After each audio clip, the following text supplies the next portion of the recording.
Biasanya kalau mahasiswa lulus pikirinnya aku mesti les apa. Itu tentunya untuk skill. Kalau knowledge tadi udah dapat dari masing-masing pendidikan yang mereka dapat. Saya mau tahu yang attitude seperti apa yang biasanya dicari. Surprising sekali memang attitude, saya berani bilang 50% lebih perusahaan menuntut attitude. Contoh misalkan pada saat mereka pergi interview, ya, waktu ditanya siapa namanya, namanya Sandra sambil cari cicak di atas, apa, gitu ya. Nah, seperti itu, attitude. Jadi dari interview juga sudah bisa diketahui sebenarnya attitude-nya seperti apa kan nanti ketika nanti memasuki satu tempat kerja sendiri. Dan sekarang ini kira-kira yang masih banyak dicari ini di bidang apa nih? Oke, kebetulan saya bawa contekannya ya. Ada ranking top 10 yang paling banyak dicari. Nomor satu adalah information technology IT yang paling banyak. Lalu kedua adalah sales and marketing, ketiga administration, keempat accounting, HR, engineering, PR, business consultancy, top executive dan operation. Dan ini kami ambil datanya barusan semalam, fresh from the open, dari lebih dari hampir 1 juta professional member yang menjadi network kami. Dan ini adalah yang paling diminati. Apa yang membuat ini paling diminati? Paling banyak adalah because of beberapa sektor usaha baru yang masuk ke negara kita belakangan ini yang cukup booming ya. Salah satunya adalah telco, dan itu tentu menjadi satu poin yang paling banyak diserbu oleh para profesional ya. Salah satu penyebabnya juga adalah karena salary yang ditawarkan cukup menggiurkan. Jadi cukup sophisticated opportunity untuk membangun. Range salary-nya berapa? Bos gue CEO. Cukup ternyata menggiurkan gitu. Oke ya, saya ada satu contoh yang cukup mungkin mencengangkan kita ya. Ada satu CFO, ya, Chief Finance Officer, dia sudah berkarir selama kurang lebih 29 tahun, dan dia bawa pulang uang kurang lebih sekitar 30 jutaan Satu bulan. Itu CFO sudah bekerja selama 29 tahun. Yang cukup mencengangkan adalah di bidang telco, ada seorang engineer ya, di bidang telco. Dia baru memulai karirnya kurang lebih 7 tahun yang lalu. Dia sudah mendapatkan kurang lebih 70 juta satu bulan. Jadi bisa dibayangkan ketika CFO itu memulai karir dia, si engineer telco ini bahkan belum dilahirkan. Saya jadi tertarik mau ikutan juga mungkin di telco ini. Bisa nggak kalau dari bidang lain? Karena saya bukan dari bidang telco, saya mau masuk ke sana bisa. Ada beberapa bidang yang mungkin agak sulit ya. Seperti telco ini memang membutuhkan sisi skillnya cukup dituntut ya, misalkan, dan cukup spesifik. Dan ini misalkan seorang sikap manager, dia sangat dituntut skillnya di dalam membangun satu satu konfigurasi daripada telco equipment tersebut. Dan ada juga yang mengatakan bahwa kalau misalnya kita untuk masuk dunia kerja, kita harus punya kurikulum vitae yang panjang. Pokoknya tadi khusus, misalnya terus ada lagi seminar-seminar, apakah memang perlu? Terus saya mau tambah, biasanya bagi mereka yang sudah memiliki pekerjaan dan punya pengalaman kerja akan lebih mudah mencari pekerjaan. Tapi bagaimana kasusnya dengan fresh graduate? Fresh graduate, oke, mungkin yang pertama dulu kali ya. Jadi CV yang panjang, is it true or not? 3 hal yang dilihat oleh perusahaan dalam menulis CV. Nomor 1, percaya atau tidak, yang pertama kali dilihat adalah foto. Penampilan ya?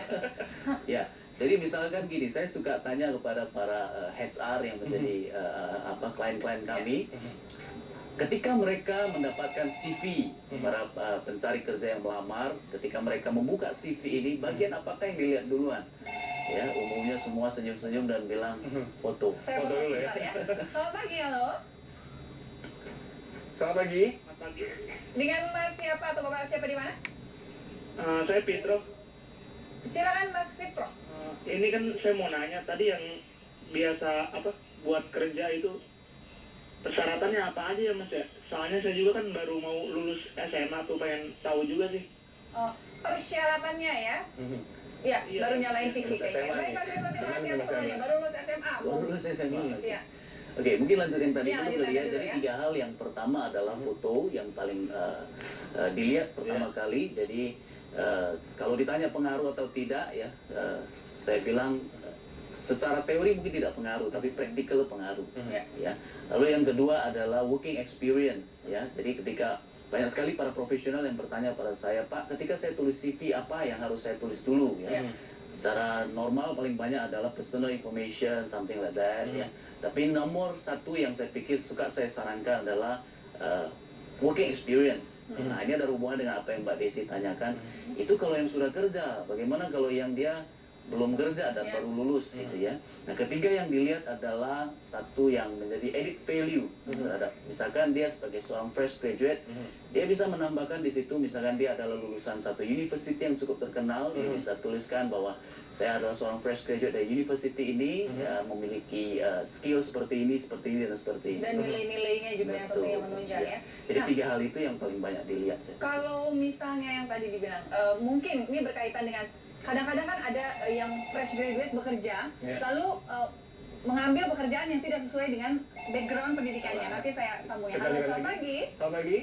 Selamat pagi. Dengan Mbak siapa di mana? Ayu di Tangerang. Silakan. Silakan Mbak Ayu. Mau tanya kan, saya masih kelas 3 SMA, udah mau lulus bentar lagi. Nah, kira-kira peluang kerja yang lagi banyak dibutuhin tuh apa ya? Saya tuh bingung mau antara ngambil jurusan bahasa atau akuntansi yang lainnya gitu.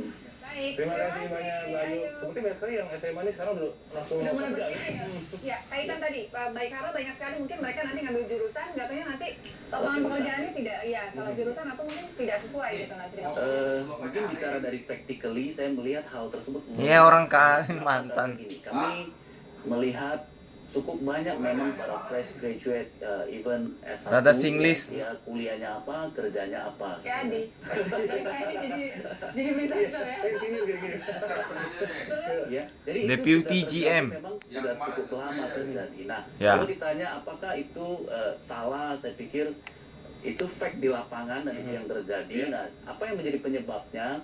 Kalau menurut kami melihat antara skill dan knowledge yang dipelajari di dunia university itu umumnya cukup ketinggalan dengan tuntutan pasar. Jadi kalau ditanya what should we do dengan kondisi seperti itu, saya secara pribadi sangat menyarankan untuk para profesional yang baru lulus ya, calon profesional, yang harus dilakukan adalah mengupgrade diri dia dari sisi skill Dan knowledge. betul. Jadi contoh misalkan dia lulusan dari katakanlah pertanian misalkan, ya, lalu dia mau menjadi seorang engineer di bidang telco yang lagi booming ya, yang saya sarankan adalah get training ataupun satu pelatihan yang spesifik untuk satu bidang. Sementara untuk pegawai negeri sipil apa sekarang juga diminati nih? Ya, Saya pikir masih ya, masih. Sangat diminati. sangat diminati, Sangat diminati, ya. Sekarang mungkin no option, right? So, Anak SMA bisa jadi pegawai negeri sipil juga mungkin? pegawai negeri sipil ya, Belum ya? saya pikir mungkin belum kali ya. Ada lebih. Baik, saya ulang lagi tadi persyaratan yang paling penting adalah kita harus memiliki skill, kita harus memiliki knowledge, Attitude. dan tentu aja attitude, ya. Itu yang harus dipikirkan sekali Betul. bagi tadi ya teman-teman kita yang lagi siap-siap mau masuk kuliah ya. Iya. Terus tadi yang lagi booming IT ya. IT, Terus setelah IT sales and marketing. sales and marketing, nah itu juga bisa jadi contoh pilihan ya. Terima kasih Chandra Terima sudah kasih, bisa bergabung di sini. Chandra. Informasi Makasih. penting bagi teman-teman kita yang lagi cari Makasih. kerja. Jangan kemana-mana pemirsa karena kami akan memberikan informasi yang penting lainnya setelah yang satu ini. Jadi tetaplah terus di Selamat pagi.